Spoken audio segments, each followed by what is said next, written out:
In fact, I suggest we start. So we are recording this session for those of you who are interested. I'm Catherine Marshall, and I'm sitting at the Berkeley Center at Georgetown University in Washington, D.C. Delighted that you could join us at short notice. I have to say that this is a project that was launched BC, if we can call that, before COVID. And it reflected a conviction within the Berkeley Center team that we were approaching a number of issues from different perspectives, but would benefit from sharing our experience and our knowledge. And the first example that came up was precisely the issue of refugees and forced migration. After a lot of background work, we have now formally launched this project, which takes the form of a web site that has pieces already by a number of us, and we are inviting others to add perspectives to that. And we also anticipate a series of webinars, which will basically look at the basic question of how religious actors, religious ideas, religious institutions are involved in what we know is the unprecedented forced migration issue. One where we're now talking about more than 100 million people worldwide in forced migration situations. So our agenda today is to hear from three people, and I will add a little bit at the end, about their perspectives on the question, the kind of work that they are doing. And we'll have some discussion among us, and we will then open to comments and questions from participants in the webinar. So with that very brief introduction, let me turn to my colleague, David Hollenbach. David is a Jesuit priest who is very much a senior fellow at the Berkeley Center at Georgetown. Among many topics that he focuses on, he has written and acted on dimensions of the refugee issue. And he will give us a brief introduction of his perspectives. David, over to you.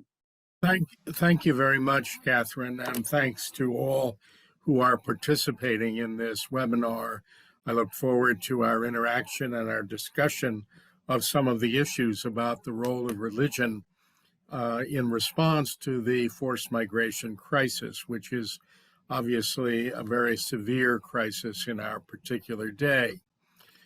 One of the things that I think is useful to recall in starting off the discussion of religion and forced migration and refugees and migration issues in general was back about a decade ago, the High Commissioner for Refugees convened a consultation with religious leaders from around the world, from many different religious traditions, from all the major religious traditions and some of the smaller ones as well.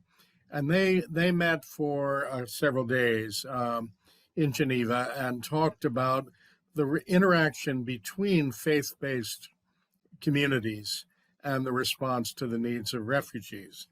And one of the things that came from that was a call by the report that was formulated by the High Commissioner Office itself, calling for what he called a deepened faith literacy with regard to the role of faith-based organizations in response to the refugee situation. And I think what it was talking about was the fact that there's not sufficient understanding back and forth between faith-based organizations that are working with refugees and migration issues in general, and forced migrants in particular, and the secular side of the organizations and the religious and faith-based side that are working together. And there's a need for a greater interaction between the two and a greater mutual understanding. And what I would like to do is to suggest several reasons why faith-based communities have an important role to play in response to the needs of displaced people in the world today. If you go looking, for example, at the three great monotheistic traditions of religion, Judaism, Christianity, and Islam, one of the things that stands out that's, I think, quite notable is that the foundational experiences of all three of those major organizations has to do with forced migration. If you go back to the founding document of Judaism, which is the story of the exodus of Jews from slavery in Egypt, where they were seen as strangers and outsiders, to migration to the land of Israel. This forced migration, this migration was really at the very heart of the founding of the people of Judaism.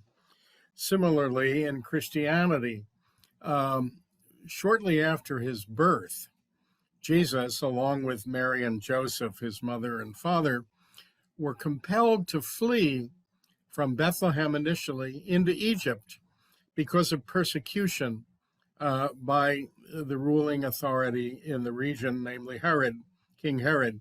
And so we can see from the very beginning of Christianity, Jesus himself, if to use an anachronistic term, could be regarded as a refugee, someone who was driven from home by persecution, which is the technical definition of refugee in international law today. And thirdly, in Islam,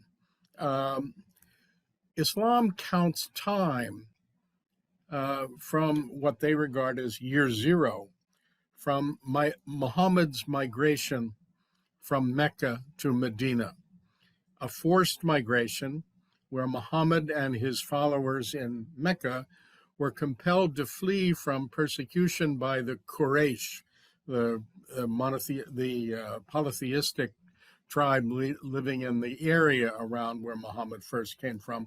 So the founding documents of all three of these great monotheistic traditions have forced migration at their heart. And as a result, this gives these religious communities a sensibility to the importance of forced migration due to their own historical background. And we could go into that in much greater depth, but I think it's an interesting fact to keep in mind when we think about the role of the role of religious communities in relation to forced migration. Secondly, it's also important to note that religious communities are very involved in responding to the needs of displaced people in the world today. For example, in the United States, of the 10 major organizations that help resettle refugees in this country, 6 of them are faith-based. And secondly, with regard to response to the needs of refugees on the ground, in refugee camps, in urban settings where many refugees are compelled to live, many of them NGOs that are responding to the needs of these people are faith-based. You could go to organizations like World Vision International, which is one of the largest humanitarian organizations in the world, or Catholic Relief Service, or HIAS, which was originally called the Hebrew Immigration Assistance Society, or Islamic Relief. These groups are all faith-based, and they're all directly involved in responding to the needs of the displaced.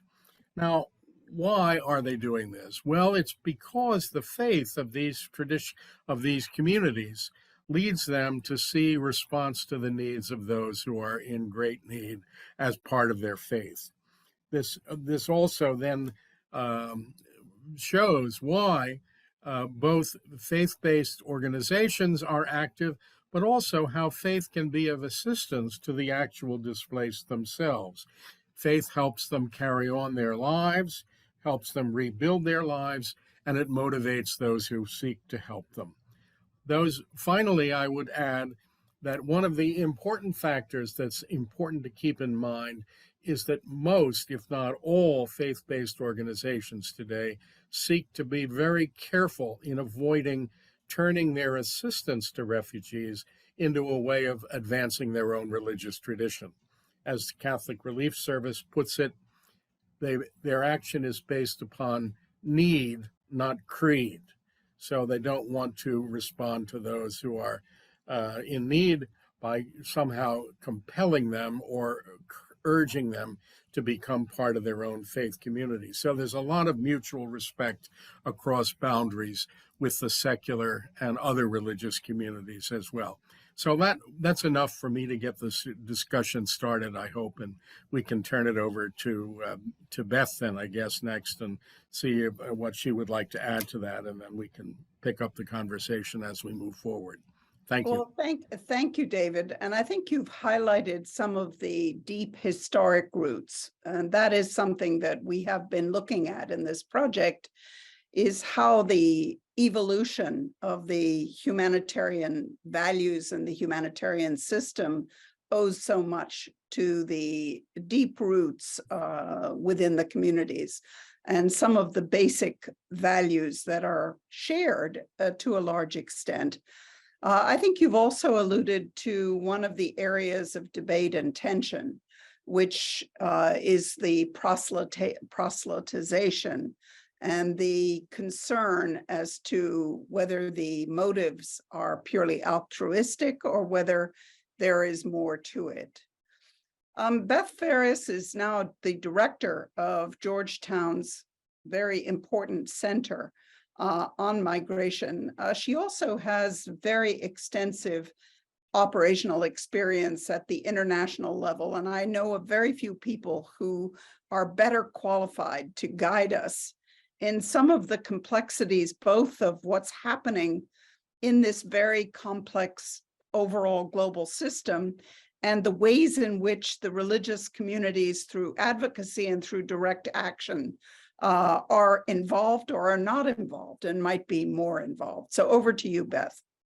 Great. Well, thank you very much, Catherine, for the introduction, and to all of you for joining this webinar on a really important issue, one that deserves a lot more attention. And I'm glad to see Georgetown really talking about the connection between religion and the scandal of over 100 million people forcibly displaced in the world today.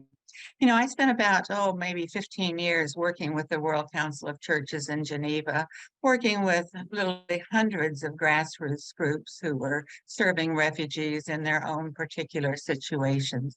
Many of these were Christian groups, many of them were interfaith groups, and in some cases, secular NGOs who were trying to respond to the needs of displaced people in their communities. And, I want to make a couple of points here. First of all, it's really hard to generalize about faith-based organizations. I mean, they take many different forms. There are individual congregations. There are these big super NGOs, as David just mentioned, like World Vision, Catholic Relief Service, and Jesuit Relief Service, and a lot of very good organizations that are working at the international level. There are different regional bodies. There are kind of faith-related organizations like YMCA, YWCA, theological seminaries. There are lots of different expressions of religious faith, many of which are involved with refugees and other displaced populations, but generalizations are really difficult. There are still, as Catherine mentioned, some organizations that see responding to refugees as part of their mission, or evangelism as a way of bringing unbelievers into the fold, whether it's Christianity or other religions. And that's certainly a concern for a lot of the secular organizations working in the field, such as the United Nations High Commissioner for Refugees. But over and over again, we see that when people are displaced, have no place to turn to, often they turn to a local faith community. And we've seen that in situations such as Myanmar after the horrific Cyclone Nargis in 2008 when people went to Buddhist temples. Will you help us? And we've seen this faith as a motivating factor for many people to provide assistance or service in one way or another. So faith-based organizations are really diverse. They engage with displaced people in different ways. You know, David mentioned refugee resettlement here in the US. I would also point out the many faith-based organizations working on the US-Mexico border, where there's a very different set of challenges with people who are arriving and often don't find welcome when they cross into US territory. In addition to direct services provided to refugees, asylum seekers, and internally displaced people, yeah, I think increasingly religious leaders are speaking out and advocating for more just and humane policies. And I think that's really a tremendous contribution that faith-based groups make, thinking particularly of the United States, where there's a lot of stereotypes and a lot of anger around issues of undocumented migrants and border control issues, where we really need a faith perspective to speak out about what is right and what is just and what is humane and how to protect the rights of people. You know, you don't lose your basic human rights when you're displaced. And I think it's important for faith-based groups to uphold this. I've spent a lot of time working with the phenomena of internal displacement, that is, people displaced within the borders of their country. You know, of the 100 million people displaced in the world, the vast majority of them never make it to an international border. They're displaced internally, whether it's El Salvador with some 370,000 internally displaced people, some of whom were displaced 25 times within the border of their own countries before they set out on the risky and dangerous journey north. You know, internally displaced people, you know, don't receive nearly the attention that refugees do, which isn't enough attention either. But, you know, internally displaced people are somehow invisible. We hear about the 6 or 7 million Syrian refugees in neighboring countries, but we don't hear much about the 7 million displaced Syrians within Syria, where it's their government that's responsible for protecting and assisting them. And that's true of Myanmar. It's also true of Ukraine, where there are, you know, large numbers of people displaced internally. You know, and sometimes people who are displaced internally are closer to the violence that provoke their displacement. Humanitarian assistance is always more difficult inside active conflict situations than it is with refugees who've crossed a border. And sometimes there's a stigma associated with being an IDP, an internally displaced person, which makes it difficult. It's particularly with IDPs where local faith-based organizations play a key role. You know, they're in the communities before the displacement occurs. They're there with people while they're displaced. They're there after the headlines have moved on and the TV cameras have gone. It's still the local faith communities that are often called to the challenge of assisting them. And finally, I'll say that, you know, at the global level, you know, our international refugee system is broken. There are too many refugees. There are too many people who are displaced for far too long. I think the average length of time a refugee is around 20 years. There are different ways of calculating that, but estimates range from 12 to 26 years, you know, and, you know, finding solutions for refugees who were displaced a decade ago is more difficult than dealing with the immediate crisis of providing humanitarian assistance to those who just arrived. So I would like to see faith-based communities get much more involved in resolving this protracted internal displacement.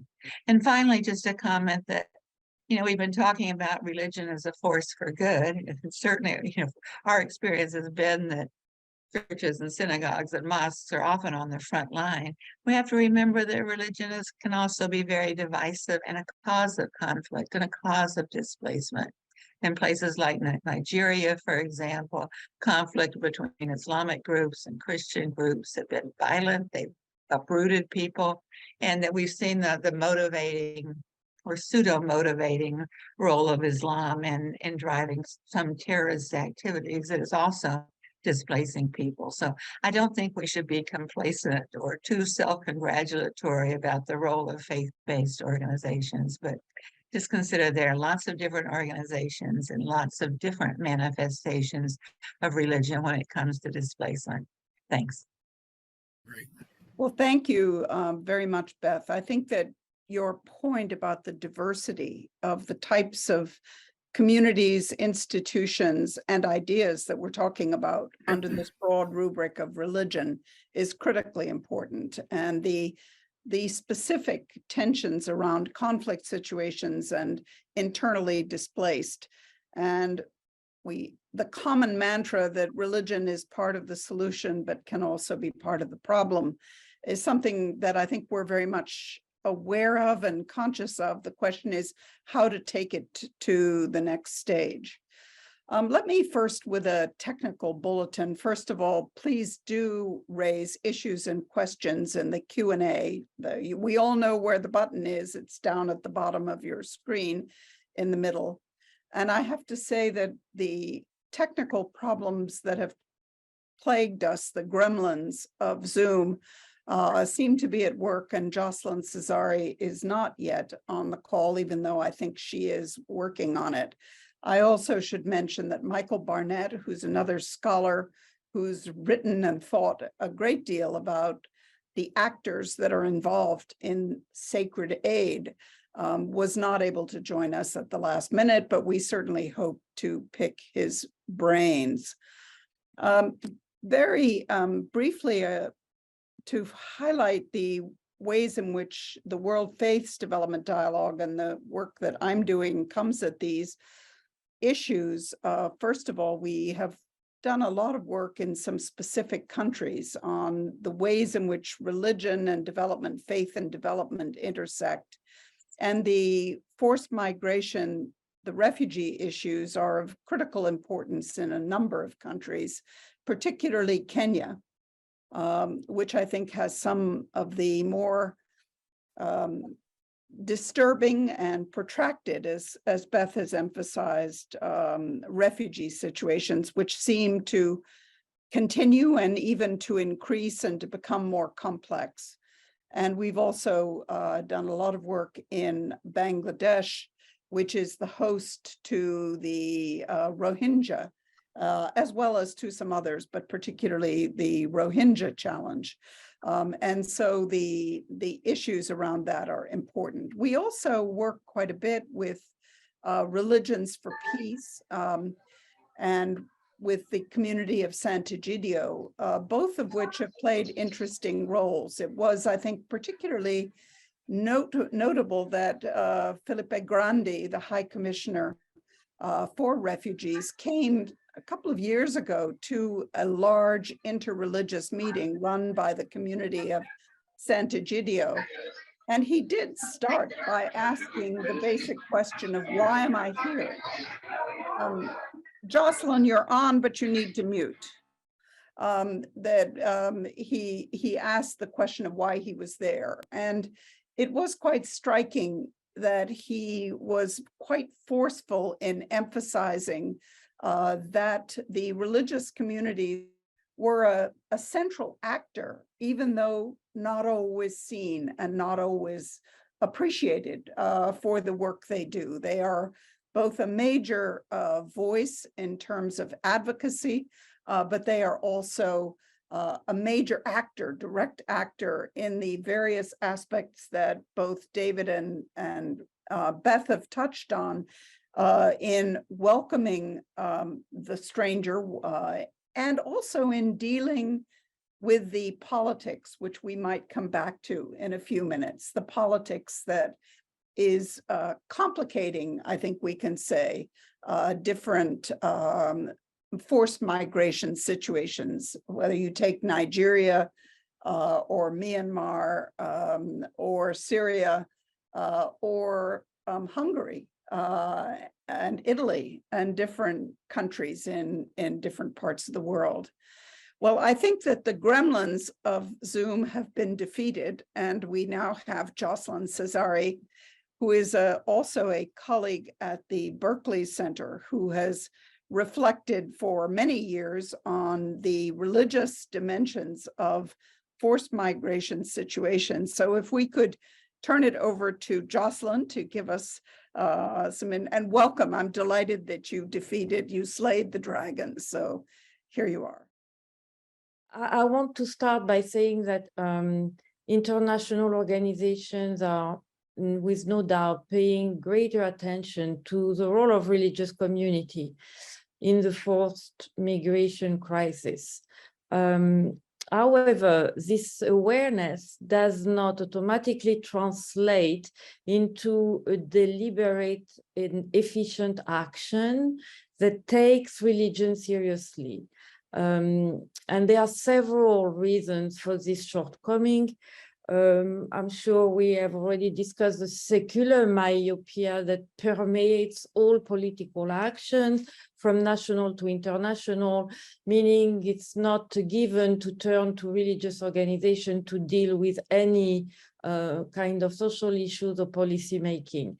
So how do we go beyond the awareness that is definitively there to create the condition for a more efficient way to engage religious groups in the forced migration crisis?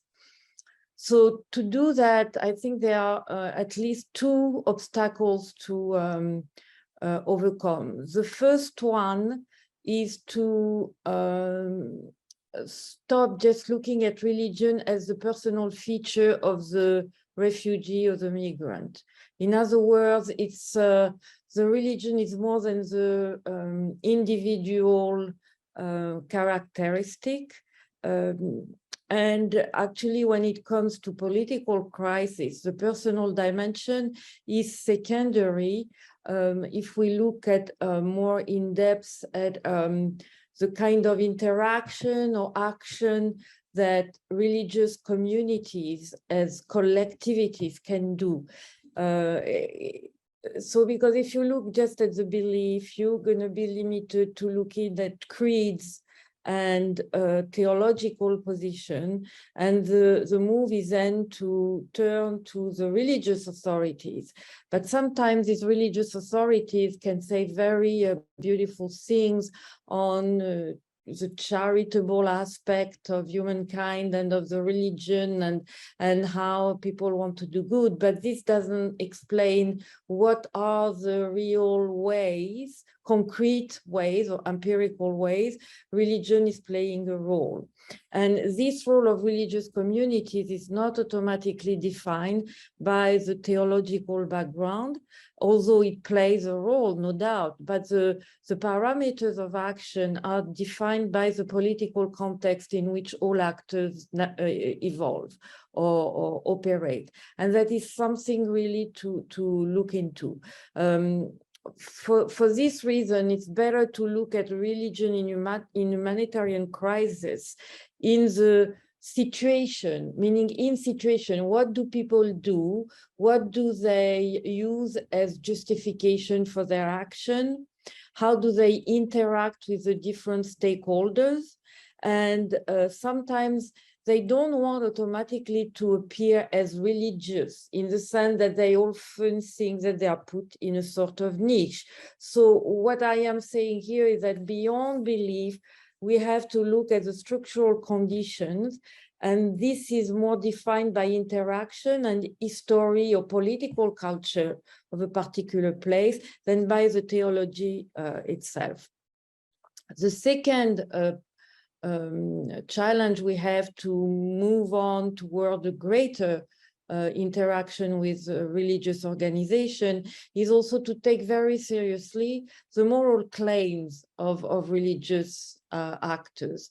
I'm not talking here about moral claims related to the piety itself, but the fact that religion is often invested by people as a way to find issues for social topics that go beyond the believers themselves. And here we find a lots of lack of interest, to say the least, of secular organizations that think that their moral claim as humanitarian organization is sufficient in itself to find a solution or to mobilize people.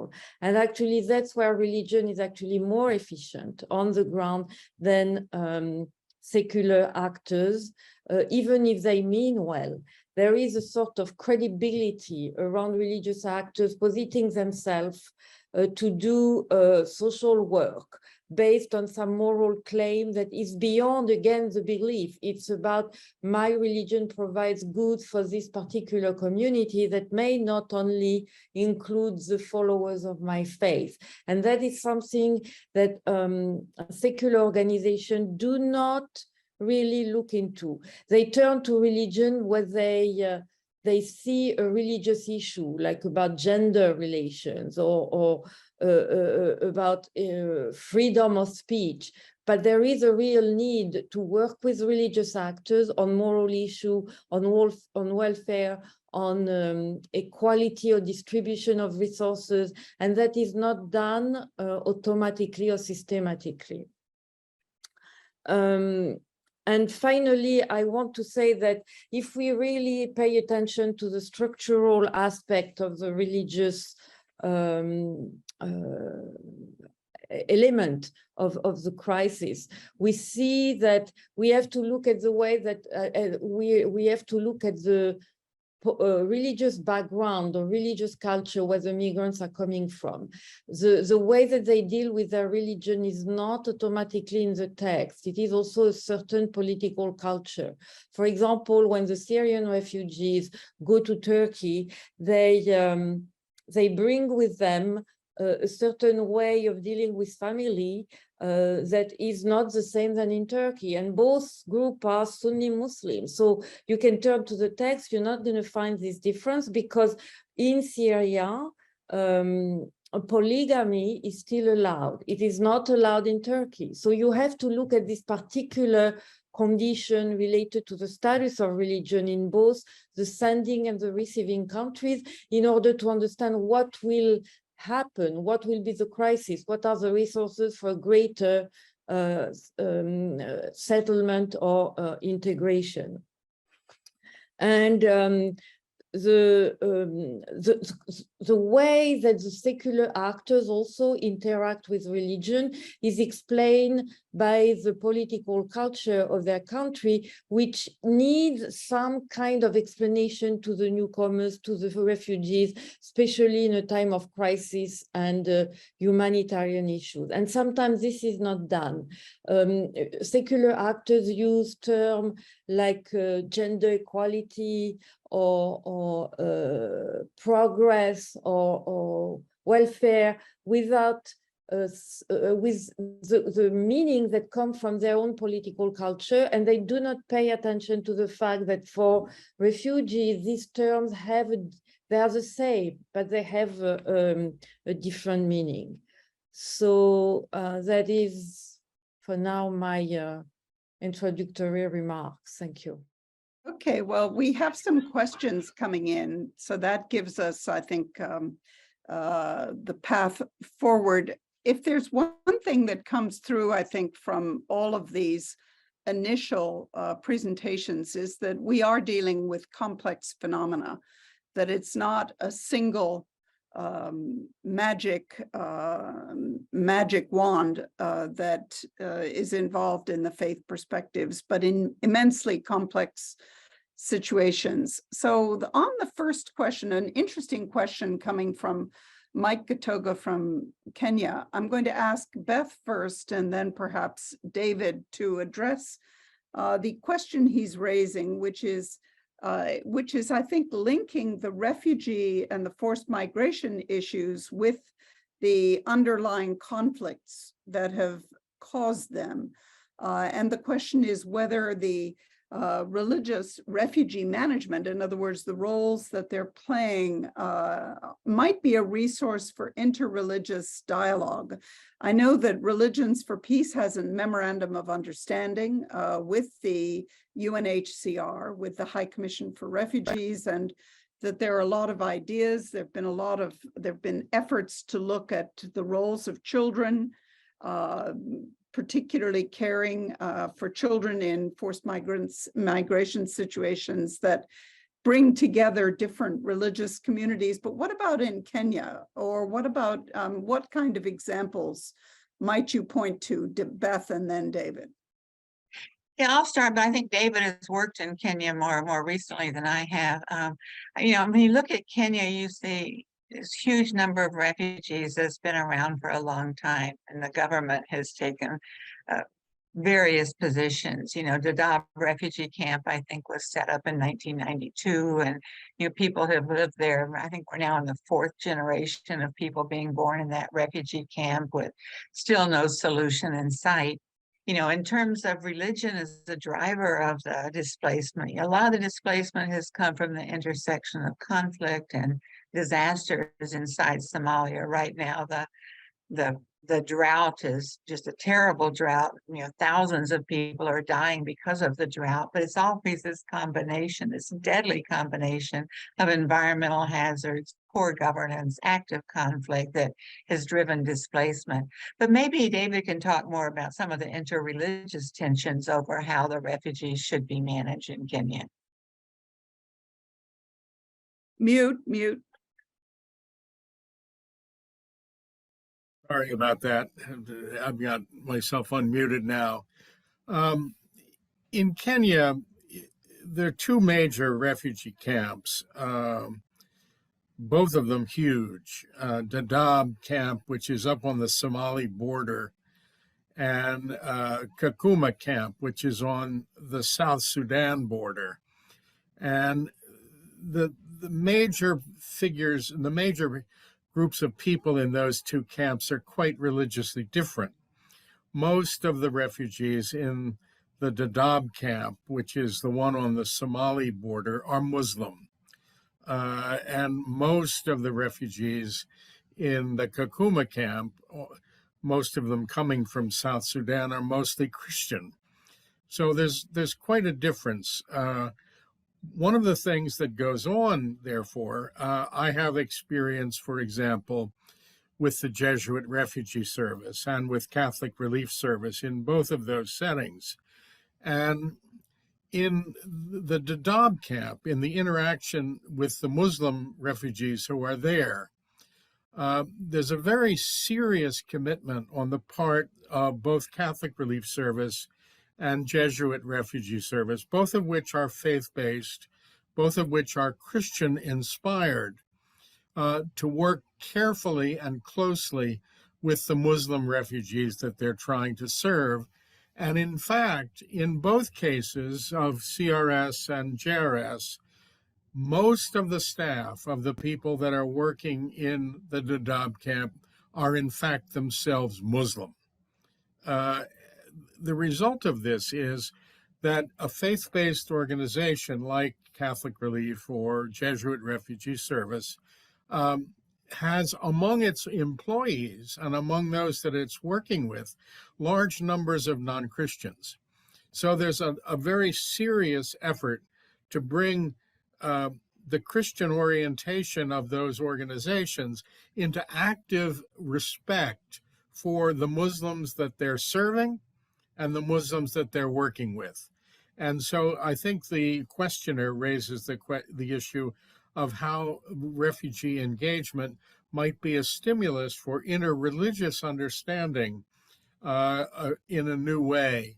And I think that those cases show, the case of Dadaab camp shows that there is a serious effort underway on the part of Christian faith-based organizations to take the dialogue with those who are not Christian, Muslim in this case, very seriously. Now, dialogue doesn't mean sitting down and having extended theological discussions.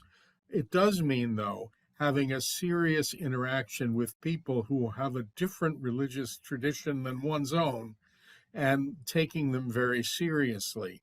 And perhaps being able to talk at some point, not in a proselytizing way, but in another way about how the faith that the two communities share, Muslim and Christian, might be an inspiration for trying to work to overcome the displacement that is being faced by the people there. The same thing can be said about the engagement of the Jesuit refugee service that I have some familiarity with, serving in Syria. Needless to say, large numbers of the people displaced from Syria and the internally displaced within Syria are Muslim. And again, the Jesuit Refugee Service is very involved there, and it is trying to bring a genuinely interreligiously respectful approach to its approach there. Now, this is where we get into, I think, some interesting dialogue between the more secular people in secular humanitarian organizations who are fearful of proselytizing, and rightly so, because I think to try to turn someone into a Christian because of their vulnerability in a refugee camp is a real abuse. But I would also say that I think that there's a need for the recognition on the part of the secular humanitarian organizations that many, if not most, of the religious and faith-based organizations seek to try to be genuinely interreligiously respectful rather than proselytizing. And I think that would be my response to the question about Kenya. And I've expanded a little bit to try to imply something about Syria as well. So that might be my I could response to that go- question. If I could go briefly back to Kenya, I think that another dimension of the challenges in Kenya is internally displaced people, particularly arising from election-linked and other violence. And what that highlights is that these are often presented as ethnic tensions primarily, but because of the history of the religious history in Kenya, there is some overlap between the ethnic and the religious characters and divisions. And so the interreligious bodies, the Religions for Peace and others, necessarily focus quite a bit on the displacement issue, as well as on the refugee issues, which at least in the past have tended to be a bit more focused on the question of the Islamic minority and the fears that have obviously been generated by violent incidents of terrorism as a risk. We do have quite a few questions coming in, so I'm not sure that I understand completely Erin Morton Wilson's, but I'm going to throw it to Jocelyn and see what she can make of it, what she can respond. Given the overwhelming narrative that religion is part of the problem as well as part of the solution, has any effort to address secular organizations that are disrupting aid or causing issues been made to your knowledge? So how are the secular institutions dealing with the kinds of issues that you presented? Thank you. As I said, secular organizations will pay lip service to the importance of religion, but they will not turn systematically to religious organizations or religious groups to work with them. And one example I have is Islamic Relief. Islamic Relief does a wonderful work among Muslim refugees because the group is more credited as more credibility than some secular group. Unfortunately, in some areas, the secular humanitarian groups do not want to work with Islamic Relief because it's seen as associated with Islamist movement, with an international political agenda. And so there are still this kind of resistance happening on the ground. And one way to overcome this resistance is really for the Islamic actors in this particular case, or religious actors, to make alliance with other religious groups. What is very counterproductive is if I deal, that's the reasoning of secular actors, if I deal with Muslim refugees, I deal with Muslim organization. Sometimes it's very good, of course, to deal with a Muslim organization, but also to have a more concerted approach, including all religious groups. And that's particularly true in the case of Syrian refugees, who are not all Muslims. There is this assumption that most of the Syrian refugees are Muslim, while they are not.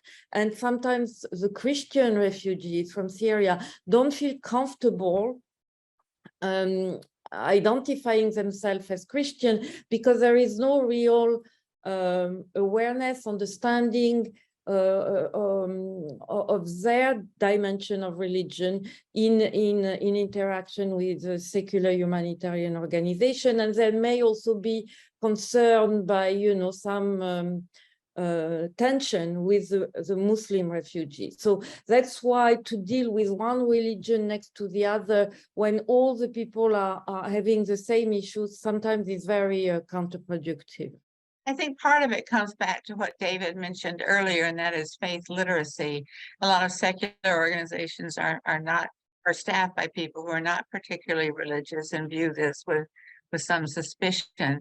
Humanitarian organizations like UNHCR too are really committed to impartiality, neutrality, and see the values-driven nature of a lot of faith-based organizations is something that they don't quite understand.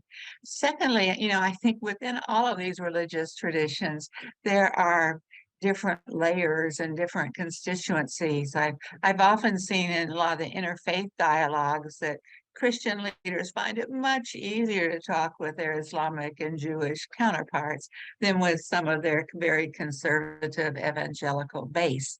So these tensions within religions can also play a big role in these kinds of cooperative initiatives.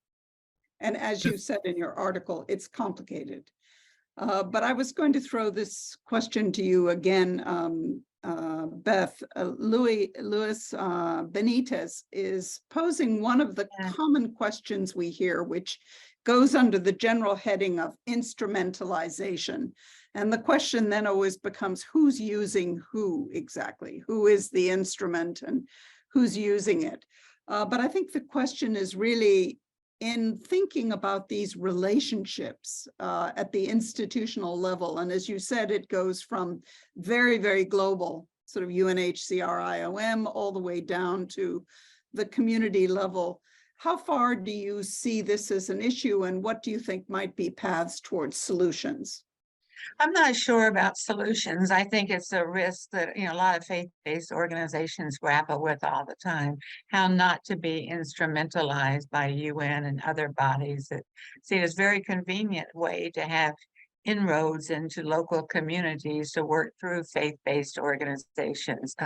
You think about refugee resettlement in the US and where it would be without the thousands and thousands of volunteer hours that are contributed by local members of faith communities. I mean, my own church here in Maryland, we have volunteers driving Afghan refugees to the mosque every week. It isn't seen as a evangelizing thing. It's seen as a way of supporting the human rights of individuals for whom religion is important. And when I was on Church World Services staff, there were cases where Church World Service got a contract from the U.S. government to provide spiritual support to asylum seekers in detention. And so you had this Christian organization hiring and training imams to go into the detention centers and work with some of the Islamic asylum seekers because that was the spiritual support they needed. Was that instrumentalizing? I'm not sure. I think if you go into these situations with your eyes open, it can become a win-win situation. It can both help the government and help the communities and provide needed resources to faith-based organizations. But particularly when it comes to funding relationships, I think faith-based organizations need to be super careful about accepting money from some governments and the restrictions that may entail. Or even more than the restrictions, the perceptions, that churches or other faith communities are simply the agents of government. And that's really, really central also to humanitarian principles and something I think that faith-based organizations need to actively fight to prevent being instrumentalized by governments and other actors. Yeah. Well, we have two more questions that I see, and we're coming close to the end, and I don't want to lose the last question, which I think, Beth, you can think about this one, which is how the climate change debate is how it is changing, in a sense, the forced migration and climate refugees and so forth. But meanwhile, the question is whether someone could comment on really the dimension of spiritual support to the refugees and spiritual needs within forced migration communities and how they're responding. Perhaps David quickly, and then Jocelyn quickly, and then we can go to Beth on the climate issue. Well, I would suggest, well, one thing, there's some interesting studies that have been done about how faith actually can help sustain people in these emergency situations in a very real way. One of the great dangers of becoming a refugee is despair. People who have been driven from their homes and who have lost everything, in some cases even lost their families, are pushed up against a situation where just giving up is not an unreasonable outcome. And so there's a real danger, it seems to me, of despair on the part of people who are displaced, especially those who are displaced for a long-term period of time, which is most of the refugees in the world today. The protracted refugee circumstance is becoming more and more the reality for most displaced people. We did a book a few years back about refugees in the Kakuma camp, which is the big camp on the Sudan border in Kenya. And one of the essays in the volume was written by a man who was an Ethiopian refugee who was living in the Kakuma camp for over 15 years. And he entitled his article, "There's More Than One Way to Die." What he meant was, having been displaced to that camp for 15 years, he raised the question for himself whether it would have been better to have been killed in the conflict in Ethiopia rather than being in that camp for 15 years. Now, he didn't move in that direction. He did think that it was very much a possibility of remaining alive, and he did so by becoming involved with the work of working with other refugees. He worked with the Jesuit Refugee Service in Kakuma camp, helping to educate young refugees by becoming a teacher and becoming an advisor to many of the refugees. And so he became a kind of counselor to other refugees, and this gave new meaning to his own life. And I think that engagement with a faith-based community helped him in that regard. That would be the communal support. I also think that his faith as a Muslim, he was a Muslim himself, his faith as a Muslim enabled him to think there was more going on here than just the urgent situation he was facing, that his belief in a transcendent reality of Allah led him to think that there was more to life than just what was happening. And so his faith sustained him, as well as the communal support of the faith-based community that he was working with. So I would suggest that as an example of the way in which faith and faith-based engagement can be supportive of refugees in urgent circumstances where despair is not an unreasonable outcome in many situations. So that's enough, perhaps, to respond to the question. Jocelyn? I mean, there is no doubt that a religion is an asset when it comes to helping the person in any difficult situation. And this is true everywhere. All surveys show that religious persons are happier, healthier, and live longer. So that's that's a given. When it comes to a crisis like displaced persons, this is not enough.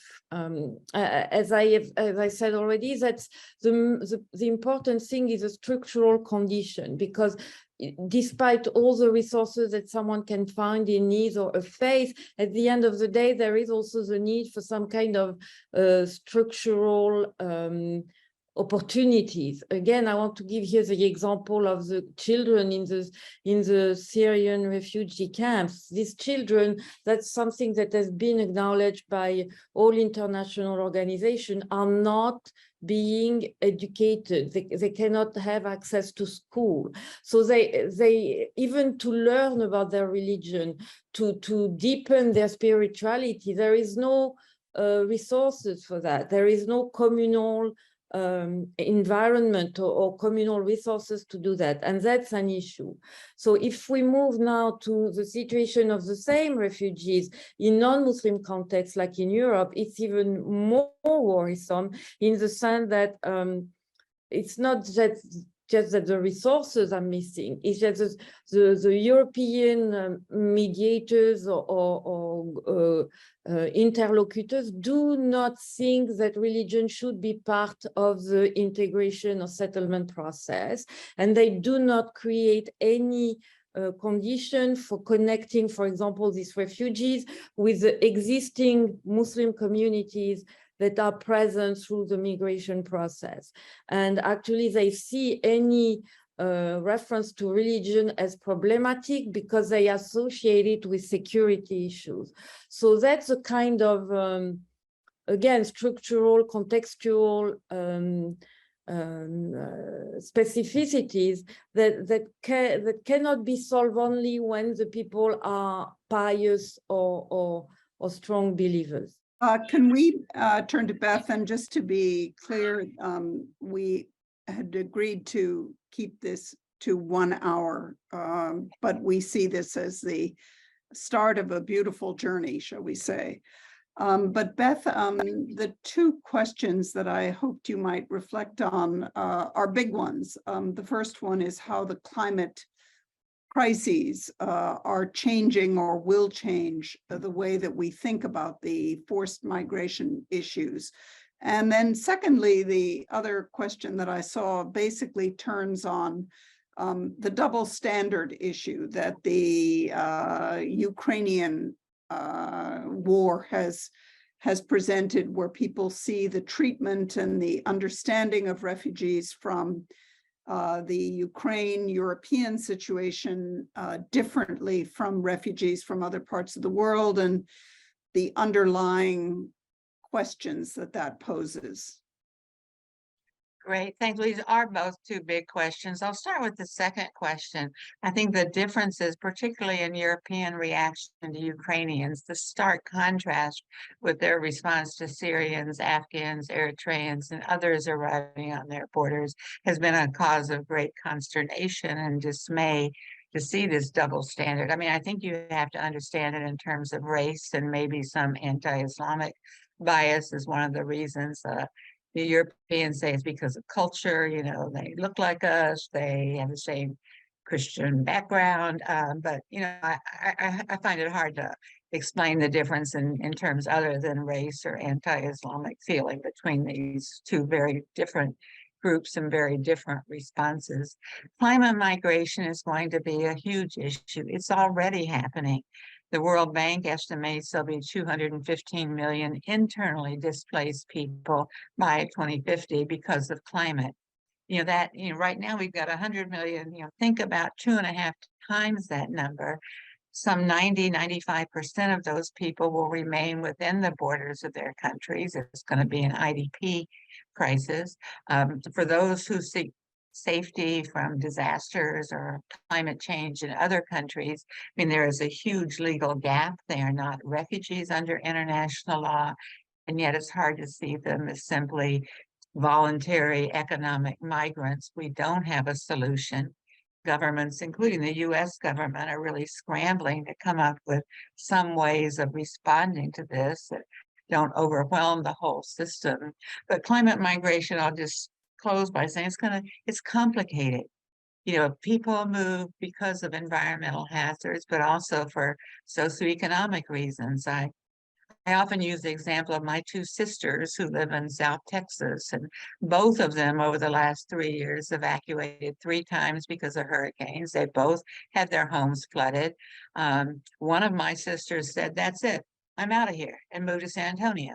And my other sister said, "Well, I can't move. My husband's here, my job's here, my community," you know, about the same age, middle class, but, you know, 2 people responding very differently to the same environmental hazard.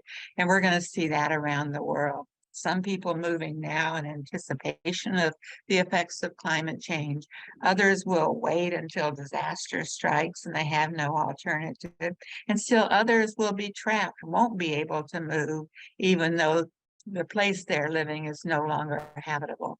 I think religious communities are going to be challenged on many levels, providing services, but most of all, just stopping this dangerous trend of ever more global emissions that are causing parts of our planet to become uninhabitable and that will uproot hundreds of millions of people in the coming years.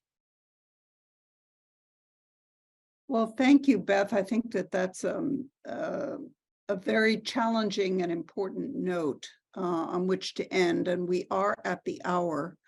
I want to emphasize first that there are many good questions, challenging questions that came in that we will take a look at and see what we can do to respond.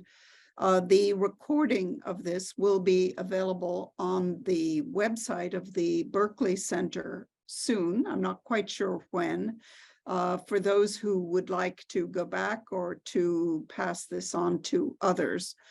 But above all, I want to emphasize that we are engaged in a continuing reflection on what we see as vitally important and very complex issues that we see as has been illustrated in this discussion at many different levels. Levels that go from the very global to the very local and that take different forms in different parts of the world. And the complexity and the diversity of the religious actors, which was a point that Beth Ferris highlighted in the beginning and which has come back again and again, is, I think, a very critical dimension. So we will be, please follow the blog, reflection pieces that will be on the website. And we are planning several additional webinars. And I know, Jocelyn, you're working on one on Syria. David and I are working on one on Kenya, which is important. And there will be a series of in-person meetings as well as webinars. So thank you very much for joining us today, despite our gremlin glitches. And look forward to continuing the discussion. Thank you very much, David, Beth, and Jocelyn.